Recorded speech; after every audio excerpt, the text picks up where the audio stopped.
To she was English grammar. ఈరోజు మన topic ఏంటయ్యా అంటే యూజ్డ్ టు అండ్ వుడ్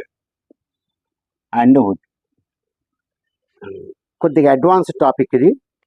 కాబట్టి వీడియో చూసేవాళ్ళు కొద్దిగా జాగ్రత్తగా చూడండి. ఇది అంత ఈజీగా ఉండదు, అంత మరీ ఈజీ కాదు. యూజ్డ్ టు ఎప్పుడు వాడతాము, వుడ్ ఎప్పుడు వాడతామని. మనం మన చిన్నప్పటి రోజుల్లో మనం కొన్ని పనులు రిపీటెడ్గా చేస్తూ ఉంటాం. సైకిల్ తొక్కడం కానీ, ఈత కొట్టడం కానీ, గాలిపటాలు ఎగరేయడం కానీ, ఇట్లాంటివన్నీ మనం చేస్తూ ఉంటాం. ఇప్పుడు చెయ్యం, ఇప్పుడు మనం అవన్నీ కూడా మనం చెయ్యం. కాబట్టి ఆ ఏదైతే మీరు చేసి కొన్ని రోజులు చేసి ఆపేశారో అవి చెప్పడానికి మనం యూజ్డ్ టు కానీ వుడ్ అనేది కానీ మనం వాడుతుంటాం. కాబట్టి ఎప్పుడు వాడతామంటే వీటిని repeated actions in the past, repeated actions